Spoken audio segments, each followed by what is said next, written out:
ideia principal aqui é a gente pensar a longo prazo na questão da endometriose, da remissão e de tratamento, tá? E nas consequências que geralmente falam para as mulheres com endometriose, né? Então, geralmente, para algumas falam que não pode engravidar, e eu vejo muitas mulheres com endometriose engravidando, então isso é algo que realmente é sim possível.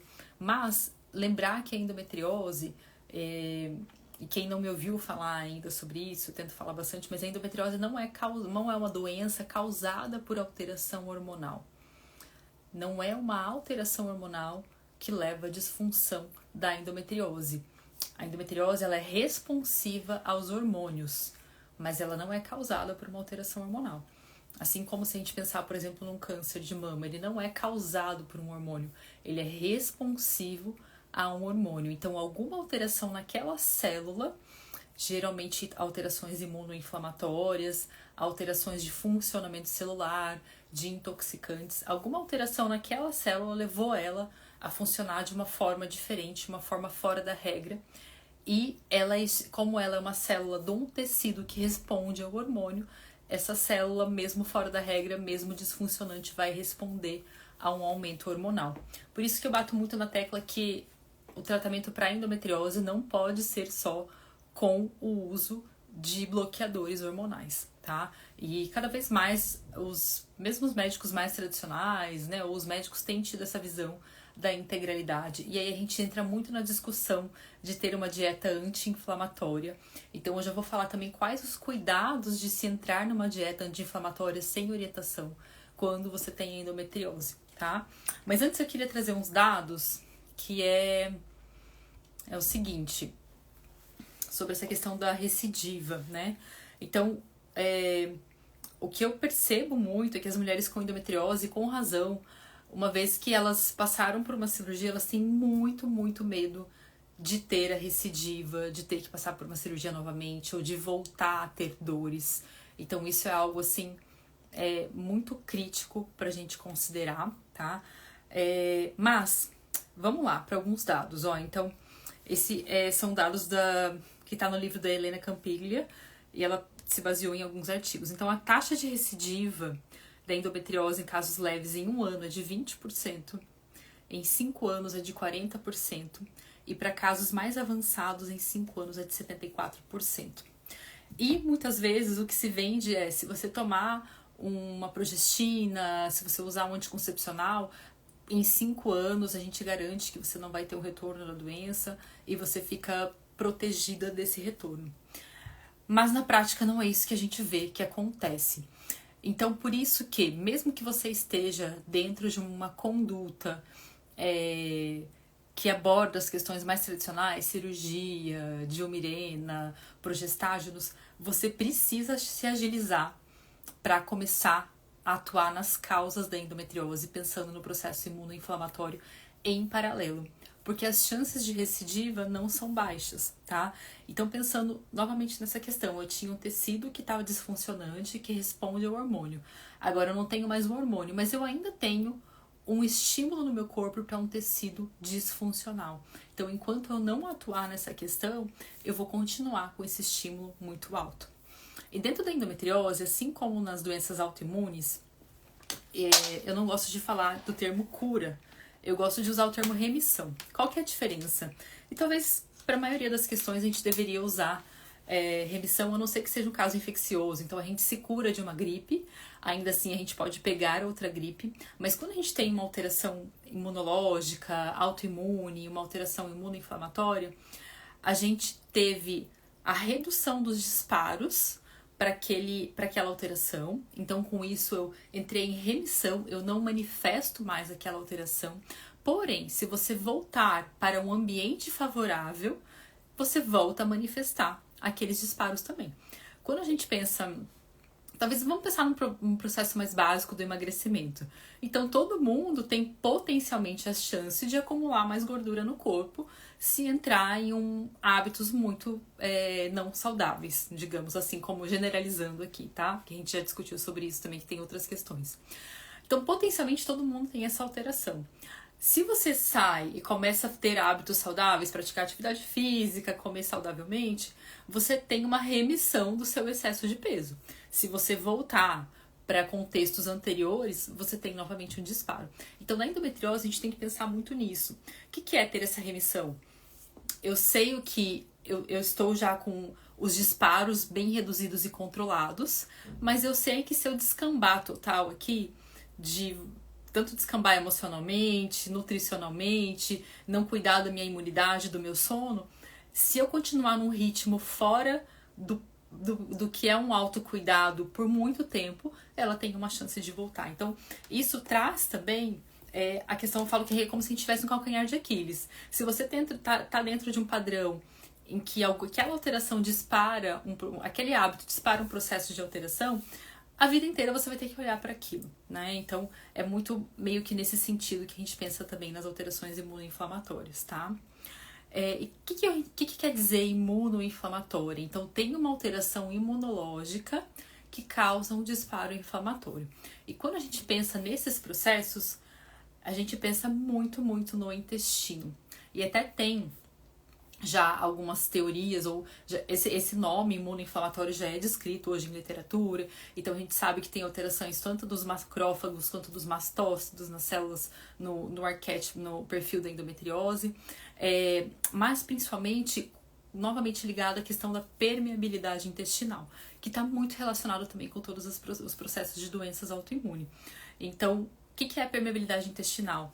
É a barreira do meu intestino não estar fechadinha o suficiente, permitindo a passagem de moléculas, macromoléculas, paredes bacterianas que ativam o meu sistema imunológico e o meu processo inflamatório. Então, se a gente pensar que isso aqui é de onde vem a minha inflamação, a gente já entende duas coisas. Eu preciso tirar os estímulos que fazem essa barreira ficar mais permeável e eu preciso fechar essa barreira aqui, tá? Ah, Pri, eu, sei lá, tô fazendo uma dieta anti-inflamatória. Tem algumas questões que são básicas para todo mundo, né? Vamos tirar os industrializados, refrigerante, excesso de açúcar, farinha branca, ótimo. Mas talvez você já tenha uma alimentação super saudável e você começa a fazer um perfil muito anti-inflamatório, que são alimentos realmente com potencial anti-inflamatório. Mas, vamos lá. Ah, agora eu tô comendo repolho roxo, porque o repolho roxo tem um potencial anti-inflamatório muito bom. Cores roxas são ótimas. Agora eu tô comendo alho, porque o alho tem muitos polifenóis. Agora eu tô comendo abacate, porque ele modula a glicemia. Legal. Mas a gente entra aqui numa questão que geralmente no intestino de uma pessoa com endometriose é muito comum ter também ou uma síndrome do intestino irritável, que em 70% dos casos é uma SIBO. Então, geralmente tem um processo aqui alterado de bactérias que fermentam demais ou de um processo digestivo que não faz com que as comidas que chegam aqui estejam super bem digeridas. E aí a gente começa a olhar para isso e a gente pensa, poxa, se essa pessoa começar com uma alimentação anti-inflamatória, com tudo isso que eu falei, ela vai começar a fermentar tanto, ela vai começar a ter um desconforto intestinal tão grande que ela vai acabar piorando os sintomas dela. Então, por isso que esse processo de incluir mais alimentos com potencial anti-inflamatório é super importante, mas a gente sempre tem que cuidar primeiro dessa saúde gastrointestinal para não sobrecarregar esse sistema aqui, tá? Então, entender que, sim, a gente tem alimentos que não vão fornecer nutrientes e vão aumentar esse potencial inflamatório, mas a gente pode estar se inflamando comendo saudável, por conta desse processo de desbiose e digestivo que está aqui no meu intestino, tá? Isso que é algo que eu quero que vocês saiam daqui muito em mente, porque muitas vezes eu recebo isso, justamente, mas eu já me alimento bem, eu já tirei glúten e lactose, né, que é o tradicional, mas tem que olhar muito para isso, como tá esse processo digestivo, como tá esse equilíbrio do microbioma, tá? E a gente vai falar também depois da relação da histamina com a endometriose, que muitos alimentos saudáveis podem piorar bastante isso aqui, tá? Vou começar a ler alguns relatos de vocês aqui e até me contem como que vocês descobriram, tá? A endometriose. Então, por exemplo, ó, ali no Kaline, né? Descobri cisto hemorrágico, a única coisa que senti era dor na relação que associei à amamentação na época. Não sinto dor na menstruação nem nada. Eu tenho, até saindo um pouco fora, mas tenho tido alguns relatos com mais frequência de mulheres que começam a sentir muita dor e acaba tirando o ovário de emergência porque ele tá muito grande. Por isso que realmente esses processos de dor, a gente tem que ir atrás, descartar a possibilidade, não tenho cisto, não tenho endometriose, não tenho nenhuma alteração. Ok, então pode ser um processo inflamatório do meu corpo, mas a gente sempre tem que descartar uma dor muito aguda, tá?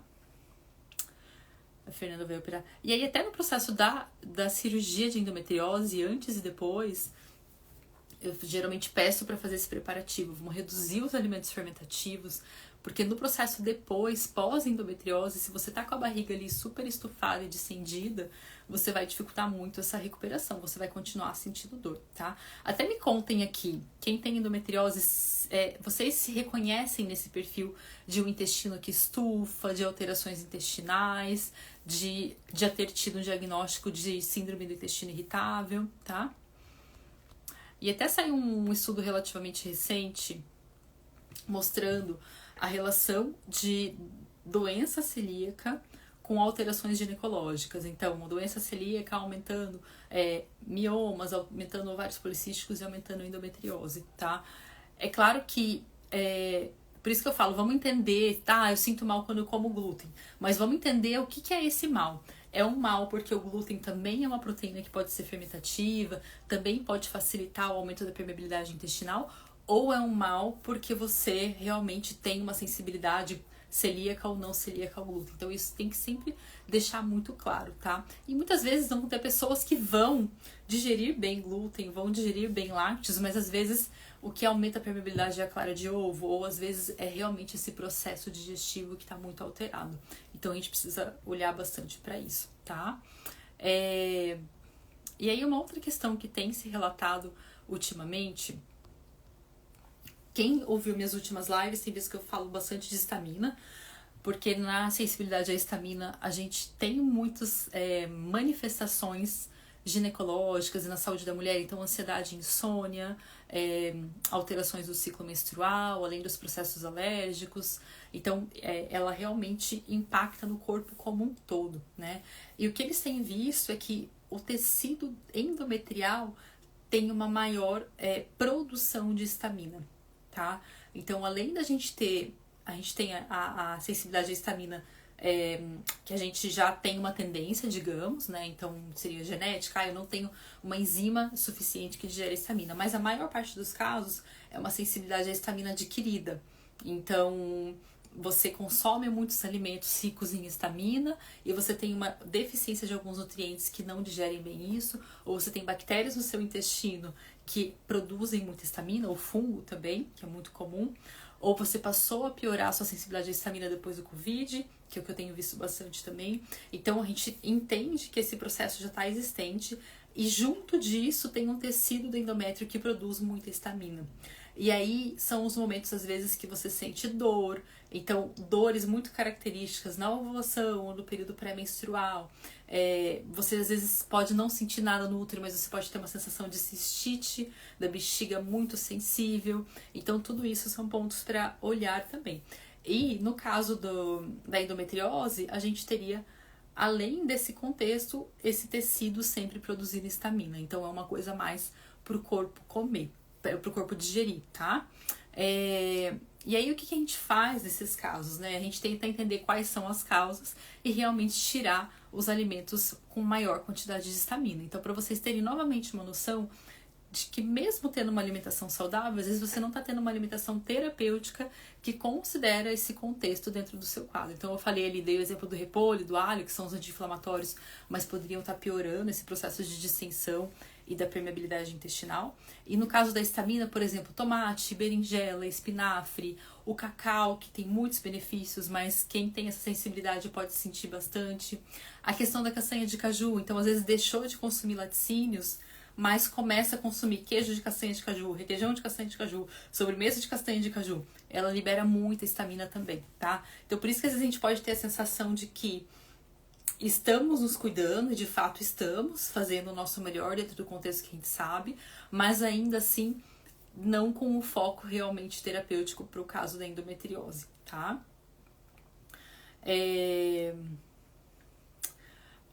A Laura falou: Pri, tô vivendo exatamente tudo isso que você exemplificou. Sofro com endometriose desde 2010 e sempre com problemas intestinais. Já fiz 2 laparoscopias.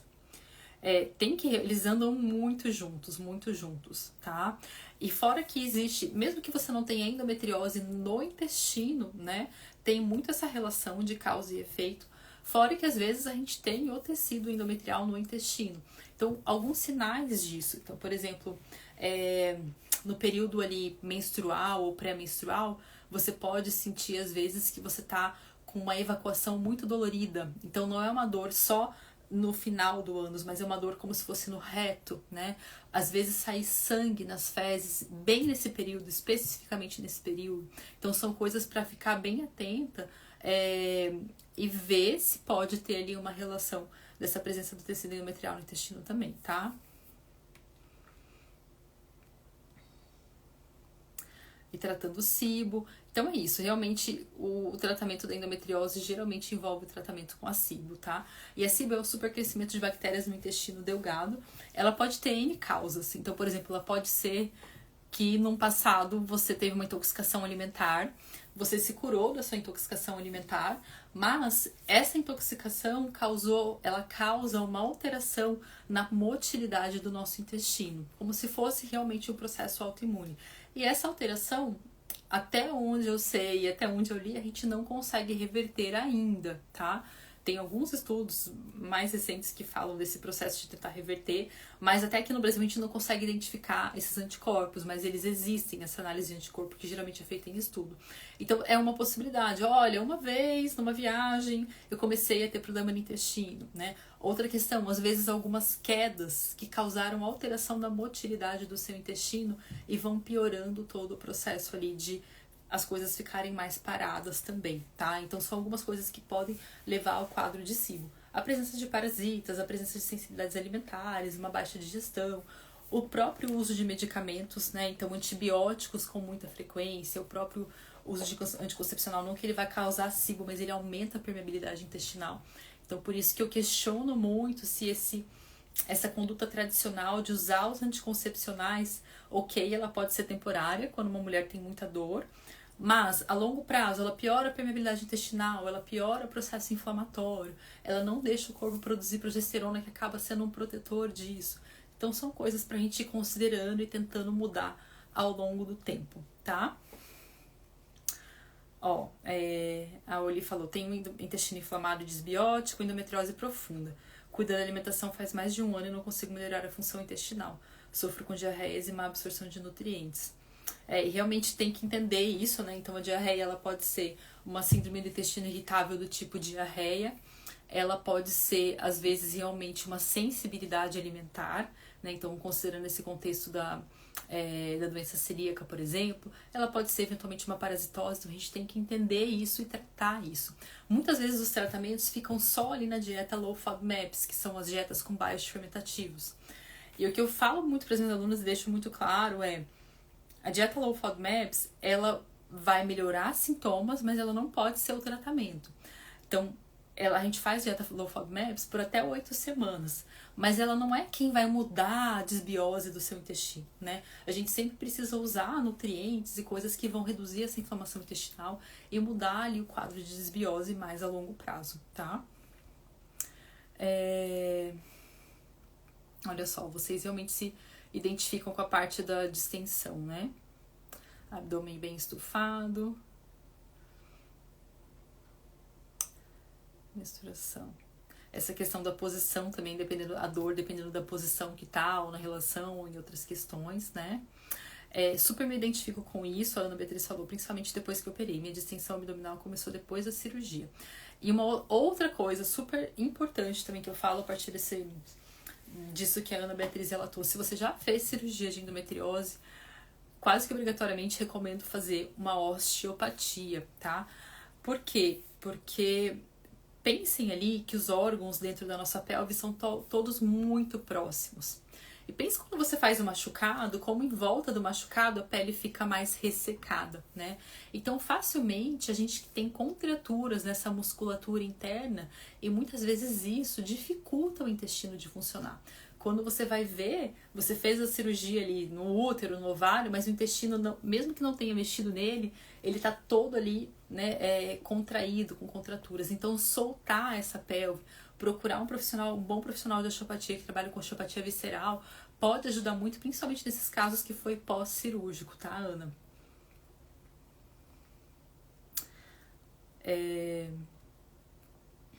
Então, essas são algumas questões. E aí, até a Ana comentou, ó, tem endometriose, endometriose e miomas. Comecei o ciclo das sementes.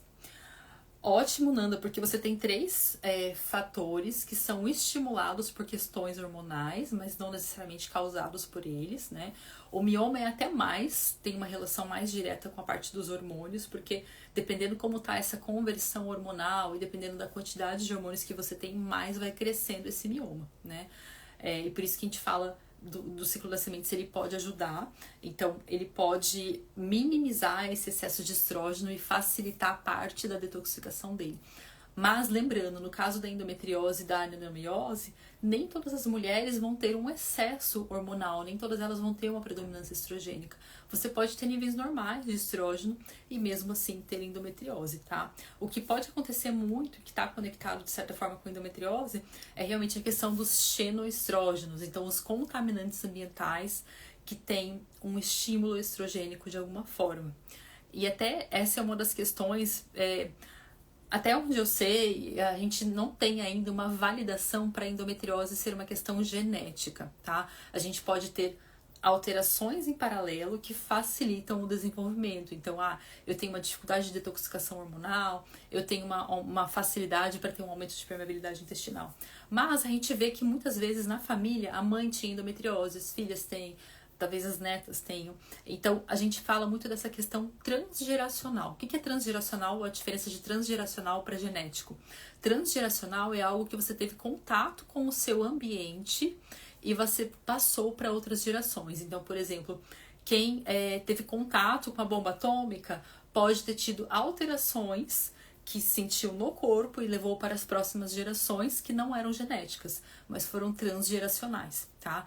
Quem teve contato com uma maior quantidade de agrotóxicos, uma contaminação de agrotóxicos, às vezes trabalhava no campo, na lavoura, também pode causar alterações nas células que não são genéticas, mas tem um impacto nas próximas gerações. Então, na endometriose, a gente fala dessa questão transgeracional também. Será que algum tipo de contaminação ou contato com coisas do meio ambiente impactou nessa possibilidade de passar para as próximas gerações, tá? E aí, lembrando que a gente fala que na gestação a gente afeta até 4 gerações, né? Então, principalmente quando é mãe de menina. Então, o bebê na barriga já tem seus folículos ovarianos. Então, na barriga, você carrega 2 gerações quando você carrega uma menina. A sua filha e os folículos ovarianos que vão ser depois formar os seus netos. Então, isso é muito legal porque a importância que a gente tem, a nossa responsabilidade durante a gestação também, de estar já equilibrando, modulando, fazendo o que a gente chama de epigenética, né, que é o cuidado, o quanto que os nossos hábitos estão disparando a manifestação daqueles genes para as próximas gerações, tá? Então, na endometriose a gente fala um pouquinho dessa questão transgeracional, tá? Como tira fungo do intestino, tem alguns protocolos, mas fungo enfim, dependendo do nível do fungo, é chatinho, mas tem como tirar. Então, alimentos ricos em histamina, né? Eu já mencionei, eu esqueci de mencionar 2 super importantes. Então, o álcool aumenta muito essa liberação de histamina. Se você é aquela pessoa que consome álcool, fica com dor de cabeça na hora, ou começa com uma coriza nasal na mesma hora, isso já é uma sensibilidade, principalmente ao vinho. E os alimentos fermentados, então queijos mais curados, apesar deles terem alguns benefícios, mas para a histamina não é legal. Kombucha, vinagre de maçã. A gente tem também tempê, soja, então as coisas mais de leguminosas que são fermentadas vão ter bastante histamina, tá?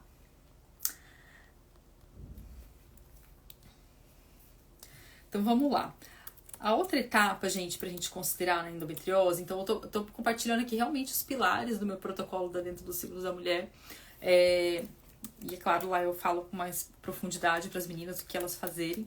Mas o outro pilar é um negócio que chama autofagia, tá? Não sei se vocês conhecem esse termo, Mas a autofagia nada mais é do que a capacidade das nossas células, quando elas estão doentes, de se autodestruírem. Então, se você tem uma célula que não está funcionando bem, a lei das células é que ela se destrua. E isso acontece através do processo de autofagia. Na endometriose, voltando, uma das coisas que regula esse processo de autofagia são os nossos hormônios. Então, o estrógeno faz o estímulo do crescimento celular e a progesterona estimula o processo da autofagia, como se fosse uma limpeza, como se o estrógeno estimulasse o crescimento e a progesterona estimulasse a limpeza, tá? E o que eles observaram que na endometriose, o tecido endometrial ele é mais resistente à progesterona. O que é isso? A progesterona chega aqui na célula, mas aquele tecido é como se ele não entendesse. Assim como tem a resistência à insulina, o tecido endometrial tem resistência à progesterona. Então, sempre que chega uma progesterona aqui, ele fala, oi, não tô entendendo, né? Então, chegou 10 progesteronas, ele entende que chegou só 2. Então, a progesterona acaba não tendo todo esse efeito que ela faria nesse tecido. Então, o que eles viram? Que na endometriose, a autofagia está reduzida. O que para mim fez muito sentido, né? Se a gente tem o crescimento de um tecido, é porque esse tecido não se destruiu no momento que ele precisava, né? Ele foi só crescendo, crescendo, crescendo. Então, aqui a gente olha muito para esse processo dentro da nutrição. A gente tem estratégias que a gente pode estimular a autofagia.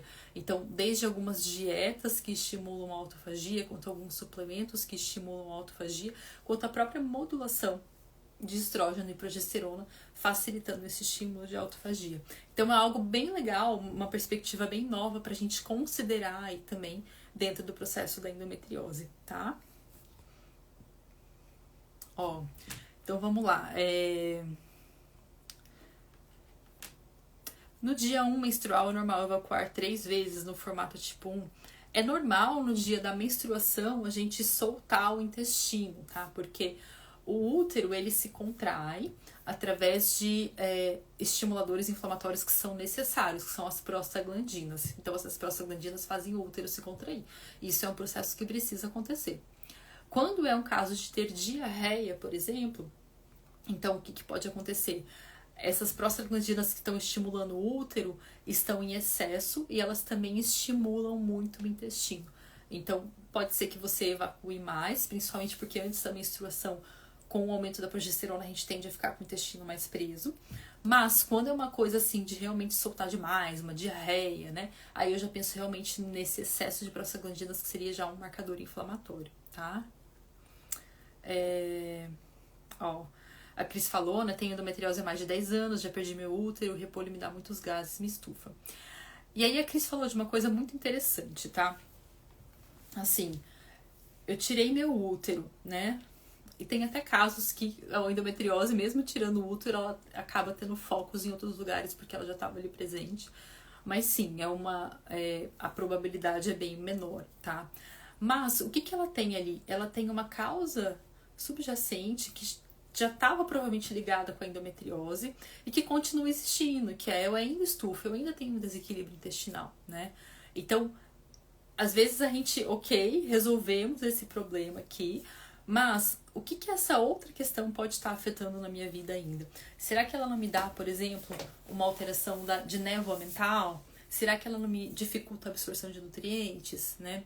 Será que ela não me causa alterações de ansiedade, de humor? Será que ela não causa desconforto por si só, de eu sentir que eu tô sempre com a barriga inchada?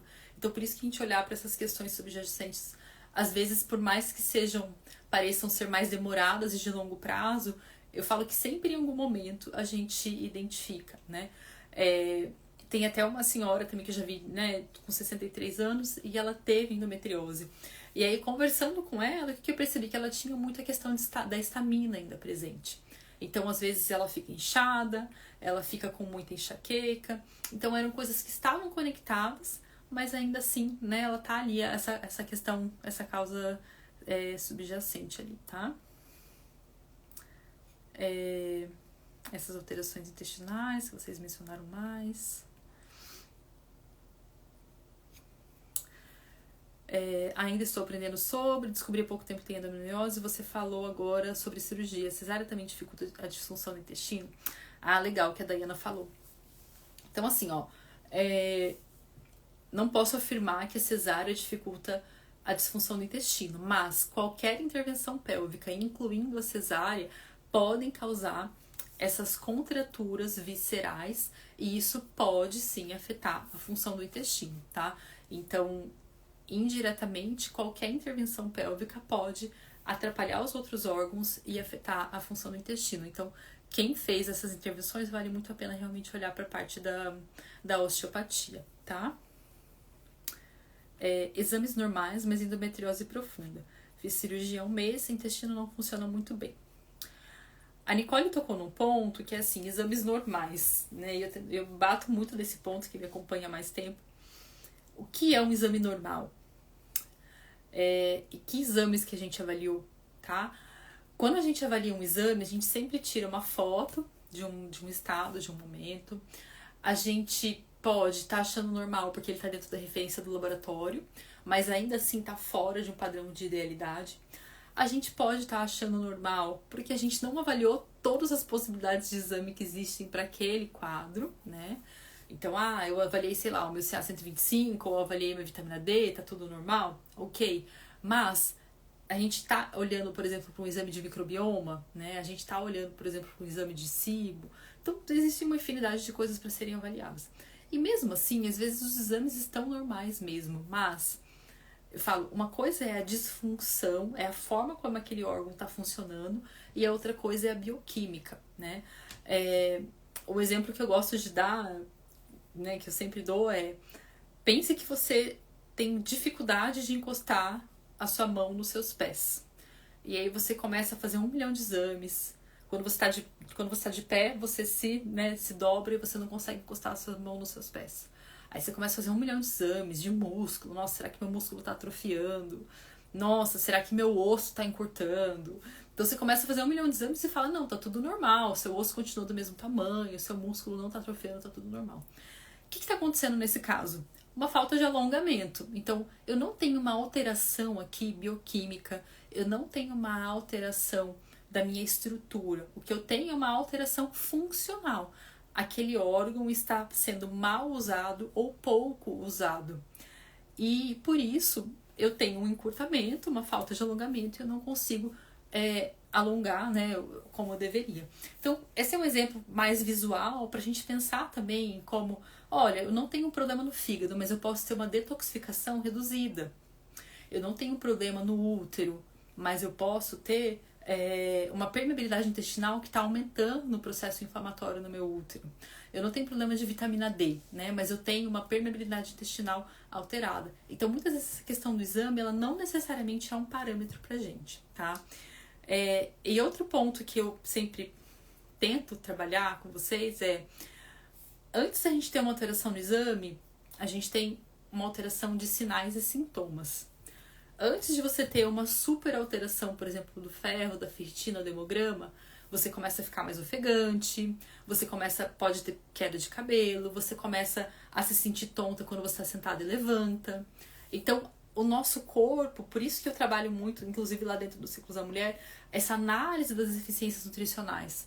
Porque sim, a gente pode confirmar com o exame, mas a gente pode ter uma alteração sem uma alteração significativa de exame ainda, tá? E nem todos os exames mostram exatamente o que a gente acha que é. Então, por exemplo, se você mede lá o magnésio sérrico no seu sangue, né? E ele dá alto, isso pode indicar uma deficiência. Porque o magnésio não é para estar no sangue, é para estar no eritrócito, que é dentro da célula. Se ele está saindo muito para o sangue e ele está em alta quantidade, é porque dentro da célula está deficiente. Tá? Então a gente pensa muito nessas conexões também, que às vezes parece que tá tudo bem e normal, mas quando a gente olha o contexto como um todo, não necessariamente, tá?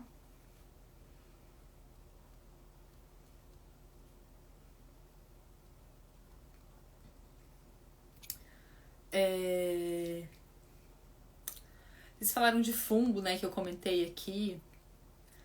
Tem muitos sintomas, tá, gente? Pode desde ter uma candidíase recorrente, mas não necessariamente. Tem gente que nunca teve candidíase e tem síndrome fúngica, né?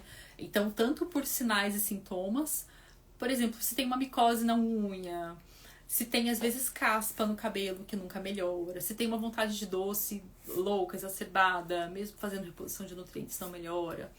Se tem, esse é bem clássico, né? De você come uma maçã e sente que abriu um buraco no estômago, você fica com mais fome ainda. Isso também pode ser um sinal de alteração mais prafúngica. A questão do brain fog, da névoa mental, né? Então você tá sempre muito desconectada, aérea, principalmente depois que come doce. Então isso pode ser um sinal de fungo também, tá? Os fungos, eles são muito inteligentes, muito espertos. Eles têm a capacidade de criar biofilme. Então é como se fosse realmente uma... Pensa numa casinha de vidro, assim, de cristal. Então eles vão fazendo essa camadinha e se acumulando ali, criando esse biofilme, né? E geralmente quando a gente atua nesse biofilme, a gente tem sintomas, que são sintomas de die-off, mas a longo prazo a gente vai melhorando isso, tá? Então realmente essa parte fúngica é bem interessante, assim. Às vezes não é nem só da alimentação, às vezes o contexto, você tem muito contato com coisas mofadas, seu ambiente é mofado, então esses processos às vezes, né, de reagir a isso pode ser também uma característica, tá? A gente tem que cuidar muito dessa questão do nosso ambiente também, tá bom?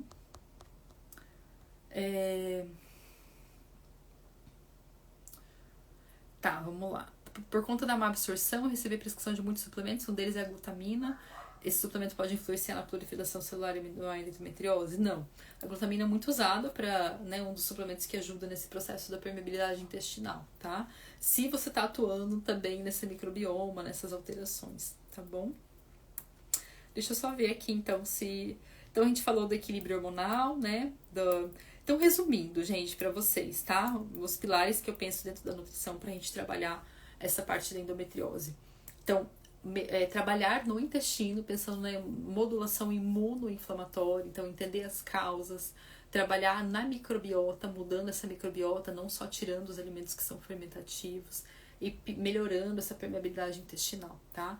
E aí depois, a gente fazer sim esse equilíbrio hormonal, por mais que não seja causado pelos hormônios, mas se eu tenho um estímulo de estrógeno por mais tempo do que deveria, eu tenho, sei lá, muco que tá no período pré-menstrual, você ainda observa muco cervical, que pode parecer com a clara de ovo ou não, né? Você tem muitos sintomas pré-menstruais, você tem às vezes esse perfil mais estrogênico, ou nos exames realmente tá muito alto, varizes, então tudo isso são características que podem ter uma resposta hormonal. Então a gente tem que trabalhar nesse processo de detoxificar, né? Intestino, fígado, a gente estimular essa detoxificação, tá? O processo dos alimentos anti-inflamatórios, depois que a gente melhorou o intestino e considerando o que está me inflamando e o que não está.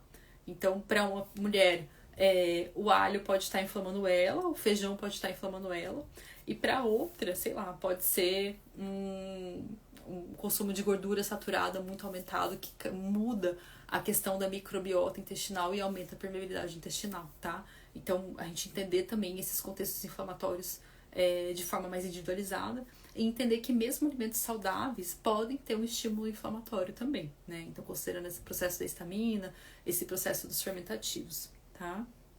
E a questão da autofagia que tá ligada ali aí tanto a esse equilíbrio hormonal, mas também a gente usar estimuladores naturais de autofagia para fazer esse processo, tá? Alguém aqui já faz alguma conduta nesse sentido? Ou já fez, né, enfim, coisas que mudando de um tratamento alternativo sentiram diferença, tá? A queda de cabelo está relacionada com a endometriose? Estou tendo muito após o diagnóstico.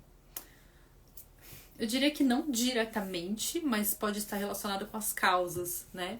Então, por exemplo, eu penso muito na queda de cabelo na parte intestinal mesmo, às vezes tanto um quadro de síndrome fúngica, uma alteração ali que está dificultando a absorção de nutrientes, o processo inflamatório também pode aumentar a queda de cabelo. A gente tem muitas causas, né? Pode ser uma causa mais hormonal, onde tem oleosidade, pode ser uma causa realmente que está caindo sempre, então sempre tem aquele processo de intestinal ali alterado, tá? Tontura, muito cansaço, depressão, irritação, calorão, pode ser sintoma de endometriose? Eu acho que é um corpo inflamado como um todo que está manifestando tanto a depressão, a irritação, a endometriose, né?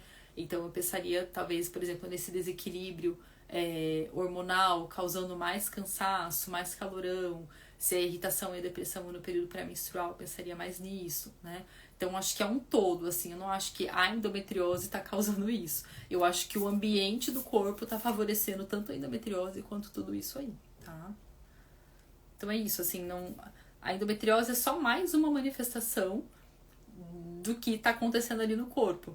É claro que o tecido endometrial, como ele é um tecido que gera essa sensibilidade à histamina, que gera às vezes o processo inflamatório, muitas vezes piora essas dores, né? Piora esse cansaço. Mas é até para ser um cansaço um pouco mais cíclico também. Então, alguns períodos do ciclo, quando esse tecido endometrial está aumentado, você sente mais. Mas eu pensaria muito mais no contexto como um todo, tá? Então, a questão do fungo é muito por análise clínica, mas hoje a gente tem no teste de microbioma, tá? Da Biome Hub, eles também estão fazendo análise de fungo. Falam só da alimentação, pode ser fungo. Eu tenho candidíase recorrente, mas os médicos falam só da alimentação, pode ser fungo. A candidíase recorrente é de fungo e pode ser estimulada pela alimentação, muito, né? Porque os fungos, eles se alimentam. Por exemplo, a cândida, ela se alimenta de estrógeno. Então, se você tem uma desregulação hormonal com uma predominância de estrógeno, você tem mais tendência a ter cândida também. A cândida se alimenta de açúcar, a cândida se alimenta de álcool, então, de ferro, né? Então, realmente, um processo de imunidade, às vezes entra também no consumo de antibiótico, isso muda muito, favorecendo cândida. Então, realmente, tem tudo a ver, assim, com essa parte da alimentação, né? Eu acredito que todas as alterações fúngicas começam no intestino, mesmo que você tenha uma unha do pé, um dedão do pé ali com fungo, tem uma alteração imunológica também, tá?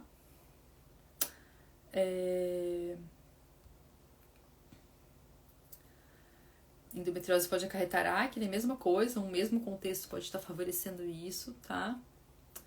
E a endometriose, fazendo detox alimentar contém glúten e lactose, estou com baixo no ferro também. Tá.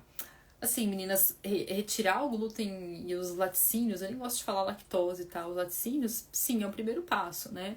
Mas tem que ir um pouquinho além disso também, tá? Na manutenção. E às vezes você pode ser que você precise tirar outra coisa e manter o glúten, por exemplo, ou manter. Então precisa entender um pouquinho melhor esse processo. Eu tenho uma pessoa que já foi minha paciente, né? E ela tinha feito cirurgia, aí depois de um tempo ela ficou com muita dor, ela teve uma dor bem forte. Aí a gente voltou com alguns processos e hoje ela consome glúten, laticínio, mas foi um processo também, tá? Então, assim, foram 2 anos para ela chegar nessa estabilidade ali, tá bom?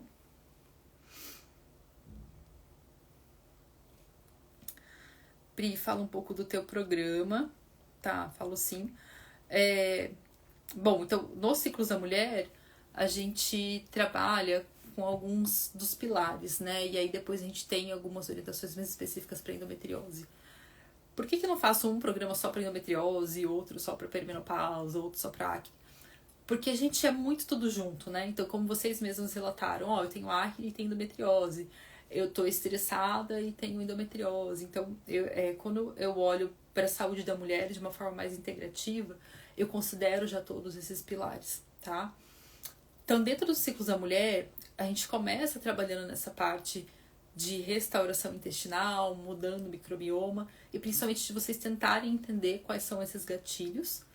Então, tem alguns questionários lá ao longo do método que a gente chama de oráculo de sintomas, são 7 pilares de saúde, para vocês irem identificando, de deficiências nutricionais, tá aparecendo isso aqui, de saúde digestiva, estamina e parasitas, tá aparecendo isso, né?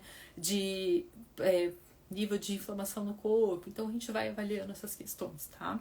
E aí a gente tem o processo do protocolo que é em grupo, que é o reset, a gente acaba trabalhando esses pilares, dependendo do resultado que você tem, por exemplo, no rastreamento metabólico, você é direcionado para caminhos diferentes dentro desse primeiro protocolo. E depois tem o segundo protocolo, que é o protocolo mais específico para o seu arquétipo hormonal. Então, vamos supor, pode ser que para uma mulher que tem endometriose, ela realmente precisa trabalhar mais a questão do estrógeno. E pode ser que para outra ela precisa trabalhar mais a questão da insulina, porque a insulina também causa, né, alteração de crescimento de tecido e tudo mais. Então, a gente vai trabalhar um pouco mais individualizado nessa parte do arquétipo. E depois ainda tem essas condutas que eu mencionei aqui para vocês, de autofagia, de equilíbrio imunoinflamatório, focando nos nutrientes específicos para endometriose, que fica dentro lá do módulo de ginecologia nutricional. Então a ideia é realmente ser um processo e principalmente entender que talvez na endometriose a primeira coisa que vai mudar às vezes é o seu cabelo, às vezes é a sua digestão, às vezes é a sua disposição. Então pense que a endometriose é algo mais profundo, mais crônico, que foi se construindo ao longo dos anos. Antes de se manifestar, já tinha alguma alteraçãozinha ali se construindo, né? E aí, quando a gente chega num estágio de, olha, eu ainda tenho endometriose, mas eu já tô com a digestão melhor, já não tô distendendo, já tô com as unhas do cabelo melhor, eu tô sentindo mais disposição. Você sabe que você já tá no caminho mais equilibrado, né? E aí, depois, se alguém eu decidi que agora eu quero tentar, sei lá, só o tratamento natural, não quero tentar um tratamento que tem inversão hormonal, ou não, eu quero continuar, mas eu quero continuar me cuidando. Então, aí vai ser realmente ao longo de um ano vocês observarem essa mudança de entrar num processo de estabilidade ou de remissão, tá?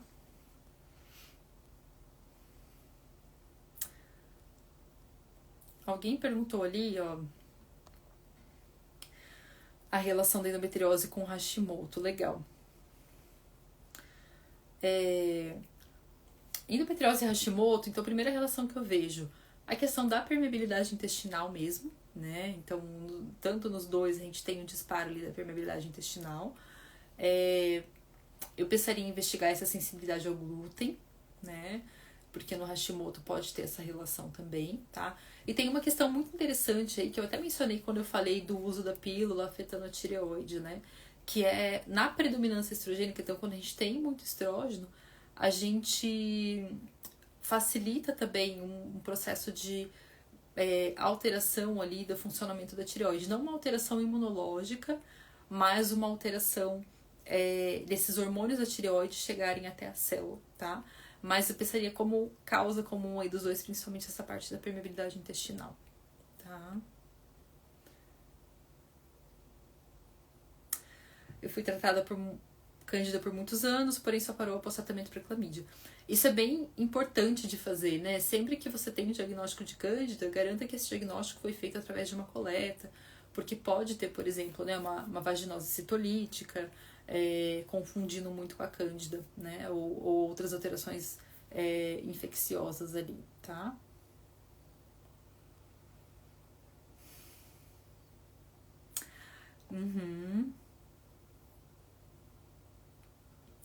A Laura perguntou, falando dos ciclos da mulher, eu até desconfiei se era você mesmo, Laura. Eu vou te mandar mensagem lá depois, mas você acha que a progesterona bioidêntica é válida para quem tem excesso de estrógeno? A progesterona ela sempre vai competir com o estrógeno, né? Então ela pode ajudar.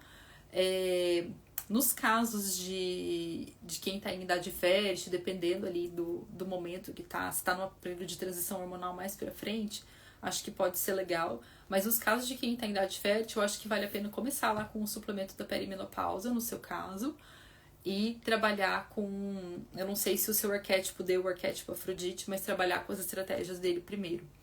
E até ver, né? Você falou que começou há 5 meses, então assim, o que você tá sentindo? Porque se você tá sentindo diferença ou não, isso já impacta. Mas até aquela questão que eu falei na última live, às vezes a gente usa a progesterona bioidêntica, ok, ela pode ser um socorro imediato para quem tá com sintomas, né, muito incômodos, às vezes precisa de 3 meses para melhorar. Mas o que a gente está camuflando ao usar a progesterona bioidêntica? Tô camuflando uma deficiência nutricional, tô camuflando algum hipotireoidismo, tô camuflando uma dificuldade de detoxicação desse hormônio, né? Então sempre vale a pena olhar em paralelo para essas questões, tá? Mas me conta lá assim.